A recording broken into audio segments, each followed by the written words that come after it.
चलिए कंटिन्यू करते हैं chapter dissolution of partnership firm Usha publication की बुक में से। और नेक्स्ट क्वेश्चन करेंगे आज 26। LMN पार्टनर है, प्रॉपर्शन रेशियो दी हुई है 2:1 की, बैलेंस शीट दी है 31 दिसंबर 2018 की हमें, और फर्म डिसॉल्व हो रही है सेम डेट पर। एसेट रिलाइज हुए हैं, वो लिखा है कितने कितने हुए हैं, किसने टेक ओवर किया जाए, जो भी है सारी एडिशनल इंफॉर्मेशन। और एंड में लिखा है prepare necessary account to close the firms books. तो तीनों ही लेजर जिसमें हमें बनाने पड़ेंगे, means realization account, partners capital account and cash account. ठीक है, तो चलिए फिर फटाफट से प्रिपेयर करते हैं रियलाइजेशन अकाउंट। और सबसे पहले हम क्या करेंगे, बैलेंस शीट में सभी एसेट्स एंड लायबिलिटीज को ट्रांसफर करेंगे as it is realization account में। ओके, तो चलिए फिर करते हैं। सबसे पहले हमारे पास क्रेडिटर दिए हुए हैं 4000 के, तो चलिए वो डाल देते हैं। लिखिए क्रेडिट साइड रियलाइजेशन अकाउंट की, बाय क्रेडिटर्स 4000। और उसके अलावा हमारे पास कैपिटल बैलेंसेस दिए हुए हैं, रिजर्व दिया हुआ है, जो दोनों ही आइटम्स हमारी जाएगी कैपिटल अकाउंट में, तो रिलेशन अकाउंट में नहीं जाएगी। ठीक है, तो चलते हैं फिर एसेट साइड। एसेट साइड सबसे पहले हमारे पास कैश अकाउंट का बैलेंस, वो जाएगा कैश अकाउंट में, वो भी रिलेशन अकाउंट में नहीं जाएगा। तो चलिए फिर अगला एसेट्स देखते हैं। नेक्स्ट एसेट हमारे पास डेटर, वो है 4000, तो डेटर जाएगा हमारा डेबिट साइड, तो लिखिए टू डेटर्स 4000। उसके बाद हमारे पास स्टॉक 5000 का, तो ये भी लिख दीजिए टू स्टॉक 5000। एंड नेक्स्ट है हमारे पास फर्नीचर 2000 का, तो वो लिख दीजिए टू फर्नीचर 2000। And building 9000। ठीक है, तो बिल्डिंग भी लिख दीजिए 9000 टू लगाकर। ओके, अब चलते हैं नीचे और रियलाइजेशन के अमाउंट देखते हैं क्या क्या है। सबसे पहले दिया हुआ है बिल्डिंग है 8500 की, फर्नीचर 1500 का, स्टॉक 7000 का, डेटर 3700 के। सभी एसेट्स हमारे रियलाइज हो गए हैं ना। तो चलिए फिर लिख लेते हैं इनको क्रेडिट साइड, तो लिखिए by cash account, because cash balance दिया हुआ तो कैश अकाउंट यूज़ करेंगे हम, बैंक अकाउंट नहीं यूज़ करेंगे। ठीक है, सबसे पहले हमारे पास बिल्डिंग रिलाइज हुई है 8500 की, डाल दीजिए। उसके बाद लिखिए फर्नीचर 1200 का, फिर लिखिए स्टॉक 7000 का। ठीक है, और लास्ट में हमारे पास डेटर्स कितना 3700। ओके, ठीक है, 4 हमारे एसेट से 4 के 4 ही हमारे रियलाइज हो चुके हैं। तो चलिए इनका टोटल लगा के बाहर लिख देते हैं। लिखिए 20700 टोटल अमाउंट में आ जाएगा हमारा। ओके, उसके बाद लिखा हुआ है creditor were settled at 2% less. So creditor settle हुए हैं 2% डिस्काउंट दिया है ओनली। तो लिखिए फिर इसको debit side to cash account, bracket में लिख दीजिए क्रेडिटर्स 4000 लेस कर दीजिए उसमें से 4000 का 2%। ओके, तो ये बन गया 80 रुपीज़। तो नेट अमाउंट जो पे निकला हमारा पेड है वो है 3920 रुपीज़। ओके, नेक्स्ट लिखा है हमारे पास L agree to bear all realisation expenses for the consideration of ₹120।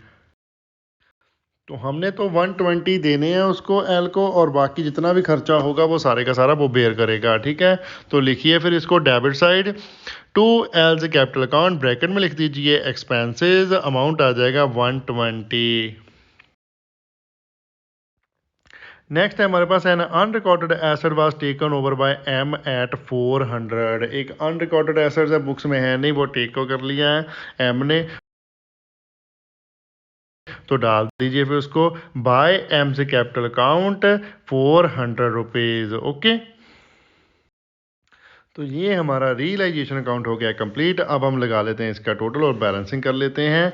तो हमारे पास डेबिट साइड का टोटल आया है 24,040 rupees, and credit side total है हमारे पास 25,100 रुपीज़। रुपीज़। तो बैलेंस निकला है हमारे पास 1060 रुपीज़ डेबिट साइड। ओके, तो ये क्या निकला है, to profit on realisation account transfer to partners capital account LM&N।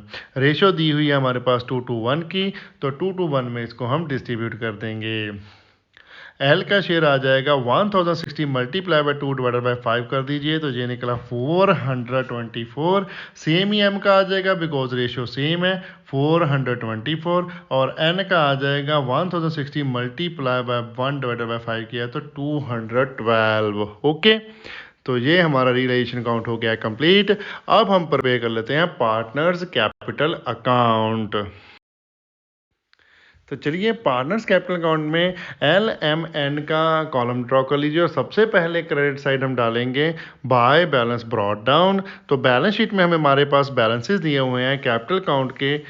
L का है 10,000, N का है 4,000 और N का है 2,000। तो एज इट इज लिख दीजिए, L का 10,000, M का 4,000 एंड N का 2,000। ओके, उसके बाद हमारे पास दिया हुआ है रिजर्व का 5,000 बैलेंस, तो ये भी डिस्ट्रीब्यूट कर देंगे हम अमंग द पार्टनर्स। तो लिखिए कैपिटल अकाउंट में क्रेडिट साइड ही बाय रिजर्व अकाउंट 5,000 का बैलेंस है, डिवाइड कर दिए रेशो के टोटल के साथ 5 से, तो हमारे पास कितना अमाउंट आया 1000। तो एन का आ गया 1000, एम का आ गया 1000 मल्टीप्लाई बाय 2 करेंगे, उसकी रेशो 2 है तो 2000 आ जाएगा। सेम ही एल का भी आ जाएगा 2000। ओके, उसके अलावा हमारे पास है रियलाइजेशन अकाउंट में एल ने लिए हैं एक्सपेंसेस, मींस वो एक्सपेंसेस पे करेगा, उसके लिए हमने उसको पैसे दिए हैं। क्रेडिट ही दिया है, कैश तो दिया नहीं, तो उसके कैपिटल अकाउंट में डाल देते हैं। लिखिए बाय रियलाइजेशन अकाउंट, ब्रैकेट में लिख दीजिए एक्सपेंसेस, एल के कॉलम में लिख दीजिए 120 रुपीज़। ओके, और क्रेडिट साइड हमारे पास एम की कैपिटल अकाउंट हमने की हुई है डेबिट 400 से, बिकॉज उसने अनरिकॉर्डेड एसेट लिया है फर्म से, तो वो डाल दीजिए पार्टनर्स कैपिटल अकाउंट की डेबिट साइड। लिखिए टू रियलाइजेशन अकाउंट, ब्रैकेट में लिख दीजिए अनरिकॉर्डेड एसेट्स, और एम के कॉलम में लिख दीजिए 400 रुपीज़। और लास्ट में हमारे पास आ जाएगा जो प्रॉफिट निकला है रियलाइजेशन अकाउंट में, हम वो डिस्ट्रीब्यूट कर देंगे अमंग द पार्टनर्स। तो वो कैलकुलेट तो हमने किया ही है, पार्टनर्स कैपिटल अकाउंट में ही ट्रांसफर करना है सिंपली। तो लिखिए बाय रियलाइजेशन अकाउंट, ब्रैकेट में लिख दीजिए प्रॉफिट, एल का है 424, एम का है 424 और एन का है 212। ओके, तो ये हमारा पार्टनर्स कैपिटल अकाउंट भी कंप्लीट हो चुका है ऑलमोस्ट। तो चलिए अब इसकी बैलेंसिंग कर लेते हैं, तो पूरे का पूरा ही कंप्लीट हो जाएगा। तो एल के डेबिट का कुछ नहीं है, तो क्रेडिट साइड टोटल है 12,544, तो यही उसका बैलेंस आ जाएगा। तो लिखिए to cash account 12,544। Same way M का कैलकुलेट कर लेते हैं। एम का डेबिट में है 400 और क्रेडिट साइड है 6,424, और जिसका बैलेंस निकला हमारा 6,024। इतनी कैश पेमेंट करेंगे एम को। ओके, एंड लास्ट में एन है हमारे पास, उसमें भी डेबिट में कुछ नहीं है, क्रेडिट का टोटल है 3,212, तो यही हमारा बैलेंस आ गया 3,212। ओके, तो ये कैश पेमेंट हो जाएगी हमारी। तो जो सिंपली हमारा पार्टनर्स कैपिटल अकाउंट भी हो गया है कंप्लीट। अब चलते हैं हम कैश अकाउंट की ओर, और कैश अकाउंट पर पे करते हैं। तो कैश अकाउंट का फॉर्मेट ड्रॉ कर लीजिए, और सबसे पहले डालेंगे debit side to balance brought down, और बैलेंस हमारे पास बैलेंस शीट में दिया हुआ है 5,000, तो लिखिए अमाउंट कॉलम में 5,000 रुपीज़। ओके, नेक्स्ट उसके बाद हमने किया है एसेट रियलाइज, और रियलाइजेशन अकाउंट में देखिए हमने कैश को किया है डेबिट और रिलेशन अकाउंट को किया है क्रेडिट। तो एज इट इज़ ही जनरल एंट्री पूरी की पूरी इधर लिख देंगे कैश अकाउंट में। तो लिखिए टू रियलाइजेशन अकाउंट, डैश लगाकर लिख दीजिए सबसे पहले बिल्डिंग 8,500, फिर आ जाएगा हमारा फर्नीचर 1,500, फिर आ जाएगा हमारा स्टॉक 7,000, और एंड में आ जाएंगे डेटर 3,700, और ये टोटल आ जाएगा हमारा 20,700। ओके, और सेम वे हमने पेमेंट भी की है क्रेडिटर्स को, तो वो डाल देंगे payment side means credit side. तो लिखिए बाय रियलाइजेशन अकाउंट, ब्रैकेट में लिख दीजिए क्रेडिटर 3920 रुपीज़। ओके। और इसके अलावा एंड में हमने पेमेंट की है पार्टनर्स को, वो डाल देते हैं। तीनों को पेमेंट की है, कहीं से पैसे लिए नहीं है तीनों में से। तो लिखिए बाय कैपिटल अकाउंट्स, एल का है 12,544, एम का है 6,024 एंड एन का है 3,212। ओके। तो ये हमारा कैश अकाउंट भी हो गया कंप्लीट। अब हम लगा लेते हैं इसका टोटल। डेबिट से टोटल है हमारे पास 25,700 एंड क्रेडिट से टोटल भी है 25,700। तो टोटल आपस में हो गया टैली, तो क्वेश्चन हो गया हमारा ठीक, तो हो एंड कंप्लीट। ओके। चलिए नेक्स्ट क्वेश्चन करते हैं, क्वेश्चन नंबर 27, जिसमें हमारे पास है X Y partner, profit share ratio है 3:2 की और बैलेंस शीट दी हुई है हमारे पास 31 दिसंबर 2018 की। और लिखा है कि फर्म डिसॉल्व हो रही है और एक्स वगैरह ने कुछ लिया है और स्टॉक वगैरह की रिवाइज्ड वैल्यू दी है, और लास्ट में लिखा है give necessary ledger account to close the books of firm. तो आपको तीनों के तीनों लेजर अकाउंट बनाने पड़ेंगे। इसमें भी रियलाइजेशन अकाउंट भी बनाएंगे, पार्टनर्स कैपिटल अकाउंट भी बनाएंगे एंड बैंक अकाउंट या फिर कैश अकाउंट भी बनाएंगे। बैलेंस शीट में हमारे पास बैंक बैलेंस दिया हुआ है, तो इसमें हम बैंक अकाउंट ही प्रिपेयर करेंगे। ओके। तो चलिए फटाफट से रियलाइजेशन अकाउंट पर पेयर कर लेते हैं पहले, और फॉर्मेट ड्रॉ कर लीजिए। और रियलाइजेशन अकाउंट में सबसे पहले हम पोस्ट करेंगे ऑल एसेट्स एंड लायबिलिटी जो हमें बैलेंस शीट में गिवन है। ओके। तो चलते हैं लायबिलिटी साइड। लायबिलिटी साइड सबसे पहले हमारे पास है क्रेडिटर 38,000 के, ये जाएंगे रियलाइजेशन अकाउंट की क्रेडिट साइड। तो लिखिए बाय सन्ड्री क्रेडिटर्स 38,000। नेक्स्ट है हमारे पास मिसेज एक्स लोन 10,000 का, तो ये भी हम ट्रांसफ़र कर देंगे बिकॉज लोन अकाउंट है, तो पेमेंट तो करनी पड़ेगी चाहे वाइफ ही का क्यों ना हो। ठीक है। तो लिखिए बाय मिसेज एक्स लोन 10,000।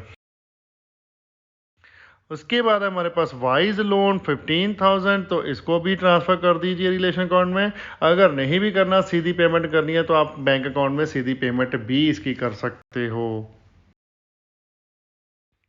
उसमें क्या होगा कि आप जहाँ तो ऐसे एंट्री डाल सकते हो कि पहले रिलेशन अकाउंट को कर दो क्रेडिट और बाद में कर दो उसको debit, means Y's loan account debit to realization account, बाद में देगा रिलेशन अकाउंट टू कैश। ठीक है। और वाई का लोन डेबिट और रिलेशन डेबिट भी होगा और क्रेडिट भी होगा, इसलिए रिलेशन को अगर आप बीच में निकाल भी देते हो तो आपका सीधा ट्रीटमेंट क्या बन जाएगा, क्या बन जाएगा, Y's loan account debit to cash account, सीधी पेमेंट हो जाएगी। ठीक है। रिलेशन के थ्रू आपने नहीं भी पे करना तो कोई इशू नहीं है, क्योंकि ये तो फुल अमाउंट ही पे करना पड़ेगा। अगर उसमें कोई एडजस्टमेंट है, अगर आपको नीचे लिख कर दिया है कि वाइज का जो लोन 10,000 है उसका हमने 9,000 पे किया, तो 1,000 का हमें प्रॉफिट हुआ ना, वो फिर रिलेशन में लेना पड़ेगा आपको। इसलिए आप रिलेशन अकाउंट के थ्रू करोगे तो आपको थोड़ा ईजी रहेगा। ओके। तो इसका वैसे है नहीं कोई भी ट्रीटमेंट दिया हमें, नीचे हमने गो थ्रू कर लिया, नीचे पढ़ लिया, ऐसा कुछ नहीं है कि कम पे किया है या ज़्यादा पे किया है। तो इसको सीधा ही ट्रीट कर देंगे कैश अकाउंट में ही या फिर बैंक अकाउंट, जो भी हम बनाएंगे इन फ्यूचर। तो चलिए आगे बढ़ते हैं। आगे हमारे पास रिजर्व्स हैं, जेबी कैपिटल अकाउंट में हम ट्रांसफ़र करेंगे, और उसके बाद है हमारे पास कैपिटल अकाउंट के बैलेंसेज, ये तो जाएंगे कैपिटल अकाउंट में। तो चलते हैं एसेट साइड। एसेट से सबसे पहले हमारे पास बैंक अकाउंट का बैलेंस जो हम ट्रीट करेंगे बैंक अकाउंट में। उसके बाद है स्टॉक, वो ट्रांसफ़र कर देते हैं। तो लिखिए debit side of realization account to stock account, कितना है हमारा 6,000 का। ठीक है। तो 6,000 अमाउंट लिख दीजिए। नेक्स्ट है हमारे पास सन्ड्री डेटर 20,000 के, और उस पर प्रोविजन फॉर डाउटफुल डेट भी दी हुई है 1,000 की। प्रोविजन डाल देंगे क्रेडिट साइड, सन्ड्री डेटर डाल देंगे डेबिट साइड। तो लिखिए टू सन्ड्री डेटर 20,000 और लिख दीजिए by provision for doubtful debts, कितनी है 1,000। ओके।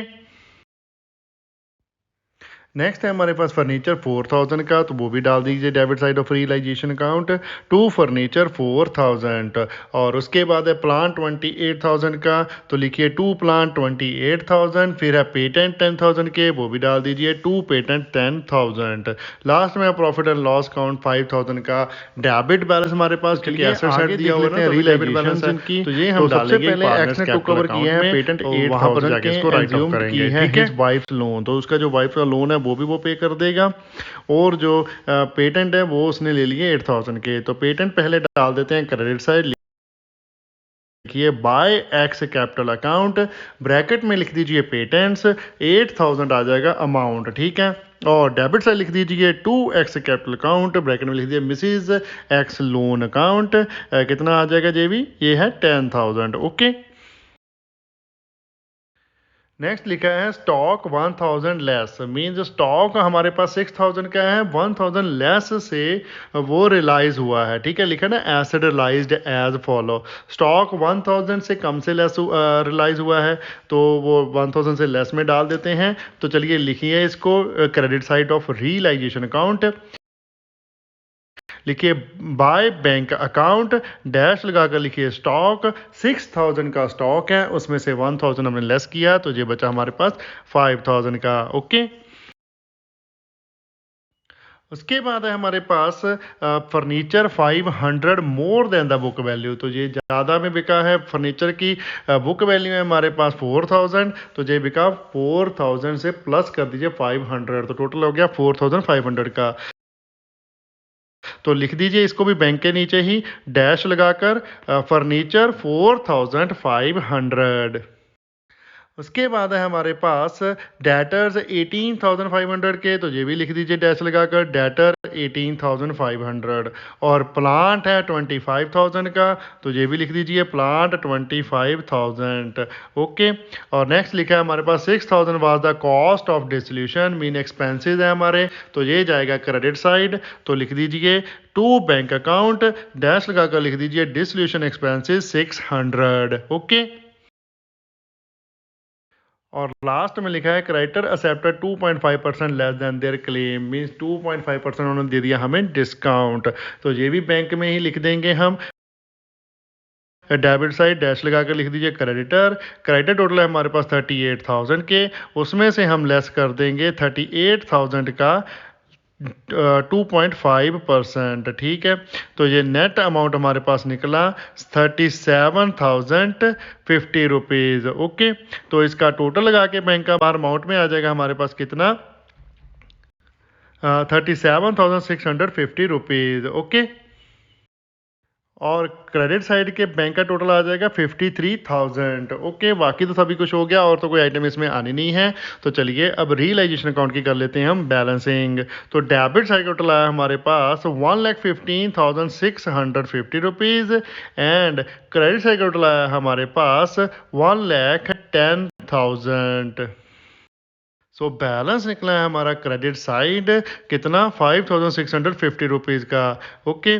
तो ये क्या निकला है, by loss on realisation account transfer to capital account, X and Y की कैपिटल को ट्रांसफर कर देंगे इन रेशियो ऑफ 3:2 में, ओके। तो एक्स का शेयर आ जाएगा 5,650 मल्टीप्लाई बाय 3 डिवाइडेड बाय 5 किया, तो ये निकला 3,390 रुपीज़। और सेम वे वाई का आ जाएगा 5,650 मल्टीप्लाई बाय 2 डिवाइडेड बाय 5 किया, तो ये निकला 2,260 रुपीज़, ओके। तो ये हमारा रिलेशन अकाउंट हो गया कंप्लीट। अब हम प्रिपेयर कर लेते हैं पार्टनर्स कैपिटल अकाउंट। सो पार्टनर्स कैपिटल अकाउंट में सबसे पहले हम डालेंगे by balance brought down credit side, तो कितना कितना दिया हुआ है, एक्स का दिया है 10,000, वाई का है 8,000, तो एज इट इज लिख दीजिए, एक्स के कॉलम में लिख दीजिए 10,000, वाई के कॉलम में लिख दीजिए 8,000। और उसके अलावा बैलेंस शीट में हमारे पास रिजर्व्स भी हैं 2,500 के, तो ये भी डिस्ट्रीब्यूट करेंगे अमंग पार्टनर्स, तो लिखिए credit side by reserves account 2,500 multiply by 3 divided by 5 किया, तो ये निकला 1,500।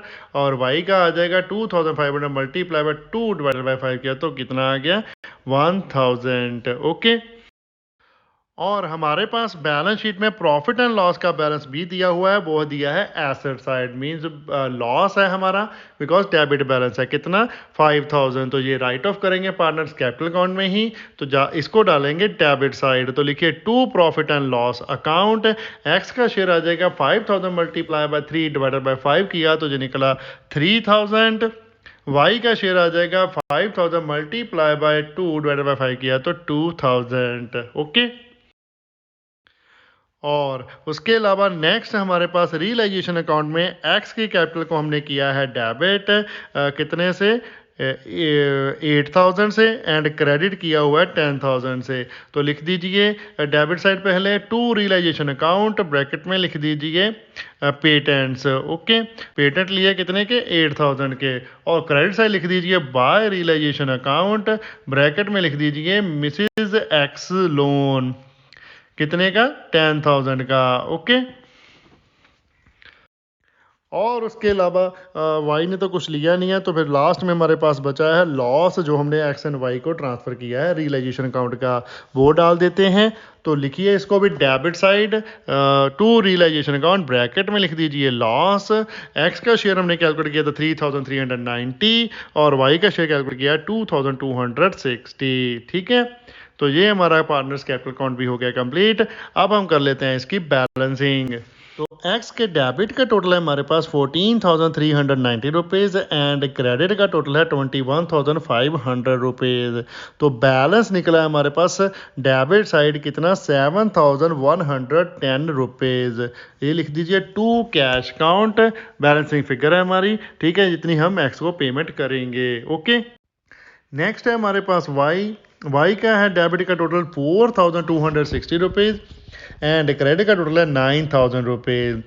तो इसका बैलेंस निकला है 4740 रुपीज़। ओके, तो ये हमारा कैपिटल अकाउंट भी हो गया कंप्लीट। अब हम चलते हैं बैंक अकाउंट की ओर। तो चलिए फटाफट से बैंक अकाउंट बी पर पे कर लेते हैं। सबसे पहले बैंक अकाउंट में डालेंगे हम बैलेंस ब्रॉड डाउन, कहाँ पर डेबिट साइड। ओके, तो लिखिए to balance brought down, balance दिया हुआ है हमारे पास बैलेंस शीट में 11,500, तो एज इट लिख दीजिए 11,500। नेक्स्ट डाल देंगे हम जो रियलाइजेशन हमने की है एसेट्स की, वो कैश में की है ना, बैंक में आएगी। ठीक है, तो लिखिए टू रियलाइजेशन अकाउंट, पहला एसेट्स है हमारे पास कितना स्टॉक 5000 का, फिर है फर्नीचर 4500 का, और फिर है हमारे पास डेटर्स 18500 के, और लास्ट में है प्लांट 25000 का। तो टोटल आया जी हमारे पास रियलाइज जो हुआ है 53,000। ओके। अब उसके अलावा जो बैंक से पेमेंट की है वो डाल देते हैं। सबसे पहले हमने डिस्ट्रीब्यूशन एक्सपेंसेस एंड पे किए हैं, उसके बाद क्रेडिटर, तो वो दोनों डाल दीजिए। लिखिए बाय रियलाइजेशन अकाउंट डैश लगाकर लिखिए रियलाइजेशन एक्सपेंसेस 600 और टू क्रेडिटर लिख दीजिए, मीन्स स्लैश लगाकर लिख दीजिए क्रेडिटर कितना 37,050 रुपीज़। टोटल आ जाएगा जी 37,650। ओके। इसके अलावा हमने रियलाइजेशन अकाउंट में वाइज लोन नहीं डाला था बिकॉज कोई एडजस्टमेंट थी नहीं, कोई प्रॉफिट और लॉस नहीं था, डायरेक्ट पेमेंट कर दिया, वो डाल देते हैं। लिखिए by Y's loan account 15,000। Okay. और लास्ट में हम डाल देंगे जो कैपिटल अकाउंट के बैलेंसेस की हमने पेमेंट की है। लिखिए by X capital account 7,110 rupees, by Y's capital account 4,740 rupees. Okay, और ये हो गया हमारा कंप्लीट बैंक अकाउंट भी। अब इसके हम कर लेते हैं टोटल। तो टोटल डेबिट साइड का हमारे पास है 64,500 एंड क्रेडिट साइड का भी है 64,500। ओके, तो ये टोटल हो गया हमारा टैली, क्वेश्चन हो गया हमारा कंप्लीट। ठीक है, टॉपिक का एंड हम करते हैं यहाँ पर। अगर कोई भी कंफ्यूजन है तो प्लीज कमेंट कीजिए, हम कमेंट में आपका रिप्लाई करेंगे, जितना जल्दी हो सके उतनी रिप्लाई करने की कोशिश करेंगे। वीडियो को लाइक करना मत भूलिएगा, कमेंट कीजिए और शेयर करें अपने फ्रेंड्स एंड रिलेटिव के साथ जितना ज्यादा हो सकता है। चैनल को सब्सक्राइब करना मत भूलिएगा, बेल आइकन को प्रेस करें ताकि आपको लेटेस्ट वीडियो की नोटिफिकेशन मिल सके।